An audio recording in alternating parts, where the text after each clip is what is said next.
¿Por qué? Porque la señora se choreó la historia clínica para que nadie se entere de lo que había pasado. Después del asesinato de Paul el ruso, Flores, el gobierno ha anunciado que va a declarar emergencia al IME Cayó, lo que hacen siempre, ¿no es cierto? Se vuelven locos y proponen cualquier cosa que le pueda resultar impactante a la población, ¿no? Estado de emergencia. Y todavía no dicen lo que yo ya les dije que van a decir, ¿ah? Que están comunicándose con Bukele. Creo que Bukele no les ha contestado el teléfono. Que están tratando de hablar con el ministro de Justicia, con alguien de El Salvador, para que reciba a alguien de acá en el Perú, para que les cuente cómo hicieron las cárceles para salir a anunciar y tratar de tomarse la foto con Bukele, de que van a hacer la de Bukele en el Perú. Ya el último show que nos faltaba. Ahora, parece que todavía no camina, ¿no? Todavía no logran que los salvadoreños se presten para el show. Y el tema es que seguimos en lo mismo. Seguimos con un gobierno que se niega a reconocer la gravedad de la situación de inseguridad, que se niega a aceptar que lo que han hecho ha sido un fracaso y se niega, en tercer lugar, a reconocer que tienen que producirse cambios significativos y urgentes para enfrentar en esta situación, porque ellos, la gente que está en el gobierno, y no solamente estamos hablando de Juan José Santibáñez, sino de ese señor que más bien parece un títere, que es el presidente del Consejo de Ministros, porque las decisiones las toman otros, y la propia presidenta de la República, no están en capacidad de afrontar la crisis que tenemos. Por un lado, pero tampoco están en capacidad para afrontar los retos que tenemos al frente en el mejor momento de nuestra historia, desde el punto de vista de las oportunidades. Ayer, el Ministerio de Transporte, sin coordinar con la gente de Lima Airport Partners, que son los que administran y gestionan el aeropuerto, anunció que otra vez se posterga la inauguración. ¿Para cuándo? Nadie sabe para cuándo. ¿Y esto por qué ocurre? ¿Por culpa del AM? No, porque el señor ministro de Transporte es un inepto. Es un inepto que no está calificado para la gestión. Y estamos dando vergüenza ante el mundo. Y le doy 3 nomás del Ministerio de Transporte. Si hubiera sido por el ministro de Transporte, no tendríamos inaugurado el puerto de Chancay. ¿Se acuerdan cómo desde el Ministerio de Transporte se trató de boicotear la inauguración con objeciones al contrato que ya se había firmado? En segundo lugar, en general, el puerto de Chancay. Lo único que le hemos dado al mundo en relación al puerto de Chancay como noticia es que se nos cayó un puente. Dicho sea de paso, en manos de la familia Graña, ¿no? De gente que debería estar presa y sigue contratando con el Estado. Y en esas condiciones de irresponsabilidad del manejo de las concesiones. Y en tercer lugar, lo del aeropuerto, que muestra que una total... Esta gente no está en capacidad de asumir los retos, ni de enfrentar la crisis de inseguridad, ni dar la respuesta que el país necesita para ponerse en sintonía con las oportunidades que tenemos al frente y aprovecharlas como se debe. Y yo les doy la explicación. La explicación no es que se quieren quedar en el poder porque le han agarrado cariño al poder. No, señor, hay una red de corrupción. Como pocas veces se ha visto en la historia del Perú, este es el peor momento en términos de corrupción. Es el saqueo, no hay un solo contrato, una sola compra, una sola licitación que no vaya de la mano con comisión ilegal. Y eso está ocurriendo ahora en el Ministerio de Transporte, por ejemplo, y se va a saber, se va a saber, o sea que preocúpate, ministro de Transporte, por lo que te viene. Porque en el Ministerio de Transporte esto está ocurriendo y se va a saber. Espérense nomás. Ahora, encima la señora nos falta el respeto. Al día de ayer vieron, en un evento con niños, la señora se pone a cantar cuando el país está adolorido por las muertes, no solo la de Paul Flores, del ruso, que es una persona muy querida, que como ha dicho anoche Joaquín Sabina, cuando se mata a un cantante, está matando los sentimientos de la gente, el corazón de la gente. No solamente por lo de Paul Flores, lo que está pasando en el Perú. Miren, en los últimos horas, con la ciudad de Lima y Callao en estado de emergencia. Conductor de la empresa de transporte Sur Express asesinó a balazos en la avenida Pachacútec. Un hombre de 60 años asesinado a balazos a pocos metros de su vivienda en Bellavista. Una mujer asesinada a balazos en el óvalo de La Perla, en el Callao, asociada o relacionada con el tema del transporte. Un colectivero asesinado a balazos dentro de un auto en San Juan del Urigancho. Esto en las últimas horas. Esto es lo que estamos viviendo. Esto es lo que está produciendo dolor, indignación, miedo. Nuestros chicos han ido ayer al colegio, no con la ilusión de volver al colegio, encontrarse con los amigos, otra vez no, señor, han ido con miedo. Los padres han llevado a sus hijos al colegio ayer con miedo, porque esta gente no está a la altura de las circunstancias.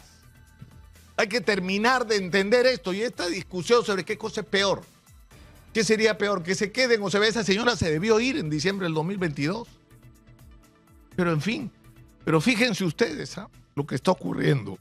En medio de este marasmo en el que estamos viviendo por la crisis de inseguridad, de los escándalos, por la cirugía de la señora, que ya a estas alturas da vergüenza seguir hablando de esto. Es decir, una señora que es una mentirosa compulsiva y que las evidencias van acreditando, sí, pues, que estuvo dormida 2 horas y media, que estuvo 2 días en una clínica, que sí, pues, abandonó durante ese tiempo su función de presidenta sin cumplir con requisitos constitucionales de constitución. Estuvimos sin presidenta. El Perú estuvo sin un barco sin capitán por horas y ni nos enteramos. ¿Por qué? Porque la señora se choreó la historia clínica para que nadie se entere de lo que había pasado. Y sí, pues, fueron cirugías estéticas. Fueron cirugías estéticas, lo dice claramente. No hubo 3 cirujanos estéticos hubo atendiendo a la señora esa noche. Y encima le canjeó, o en todo caso pretendieron canjear la cirugía por nombramientos. Es decir, eso ya es el tráfico así o sea, me arreglas el ojo y yo te nombro a alguien en ProPerú. Me jala la cara y te nombro a alguien no sé dónde, en salud. O sea, porque eso es lo que ha quedado en evidencia. Esto es grotesco y no nos lo merecemos. Pero fíjense, mientras estamos con todos estos escándalos, ¿qué ocurre de contrabando en el Congreso? Llevan un proyecto de ley promovido por la Comisión de Economía que dirige el señor Illich López de Acción Popular, que si Fernando Belaúnde resucita y ve lo que está pasando con su partido, se vuelve a morir, pero esta vez de la vergüenza. Un proyecto de ley para que se acabe la ley existente de control de los topes a las tasas de interés bancaria. Se somete a votación, celebran que han ganado de la votación hasta que de repente se dan cuenta que la votación es trucha, que es decir, que alguien ha votado 2 veces. Y encima una congresista levanta la mano y dice, no, yo cambio mi voto. Entonces la votación ocurrió. Y el resultado de la votación es que no se aprobó el proyecto del congresista Illich. Y por lo tanto eso tiene que ir al archivo y se acabó la discusión y los topes a las tasas de interés continúan.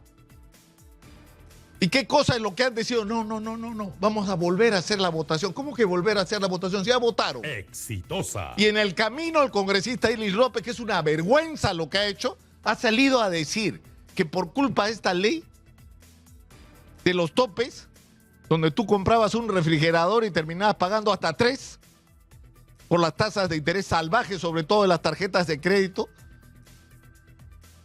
O sea, ha pretendido decir que es culpa de esa ley que hay el sistema del gota a gota. Lo cual es simplemente una idiotez, porque no tiene otra manera de calificarse, decir una cosa de esa naturaleza. Eso es mentira. Eso no es cierto. El crédito gota a gota existe porque la gente no tiene acceso al crédito con el sistema formal, porque el sistema formal es hostil, porque crea 1000 dificultades, 1000 requisitos incumplibles en un país donde más del 80% de la economía es informal, pero aguanta, donde la gente paga. Y si no pagaran estarían muertos por los gota a gota. Y pagan tasas de interés altísimas. El problema no es la ley, el problema son los bancos, 4 bancos que controlan todo. Ese es el problema. Un sistema que no es amable con la gente, que es prácticamente un oligopolio. donde si tú tienes plata, y en realidad en algunos casos ni la necesitas, casi te regalan el crédito. Pero conforme vas bajando en la escala económica y eres un mediano, pequeño empresario, el crédito cada vez es más alto porque supone que hay un gran riesgo. Historia lo del gran riesgo. ¿Quieren saber cuál fue la utilidad para que vean lo que está defendiendo Lich López? Porque al final está defendiendo a los bancos. Y habría que averiguar el registro de visitas y de llamadas del señor Lich López. Y habría que averiguar cuánto costó esto. Estoy preguntando. ¿Costó? ¿Ha habido una inversión en esta decisión que pretenden imponer? Creo que mañana van a votar. Miren ustedes, ¿cuánto creen que ha tenido de utilidad el sistema bancario el año pasado? 10.325 millones de soles. Utilidad neta, la plata que se han metido limpia al bolsillo de los bancos. Y de esa plata, la inmensa mayoría está en manos solo de 4 bancos. Este es el problema que tenemos. O sea que ha sido un mal año, que la ley los ha afectado, han ganado más plata que nunca, 11%, casi 10.9%. Han crecido los ingresos de los bancos el año pasado. Entonces lo que no puede ocurrir, o sea, lo que el país entero está esperando el Congreso de la República, es una respuesta a esta situación insostenible que estamos viviendo. Insostenible, porque esto es insostenible. Y lo que tenemos es esto. O sea, de contrabando nos están metiendo una ley para favorecer a los bancos, para que puedan cobrar las tasas de interés que les dé la gana sin ningún control y sometiendo a la gente a la situación que están viviendo. Vayan a preguntar a los agricultores del norte del país qué piensan del sistema bancario, al que cerca del 80% de los pequeños agricultores le debe y están a punto de perderlo todo. Pregúntenle a ellos a ver qué piensan. O sea, no es esto lo que la gente está esperando del Congreso de la República. A estas alturas no sé si algo se puede todavía esperar de él. Soy Nicolás Lucar, esto es Hablemos Claro, estamos en Exitosa, la voz de los que no tienen voz. 95.5 en la FM en Lima, canal 34 en Movistar, 6.1 de la televisión digital terrestre. Y yo le ando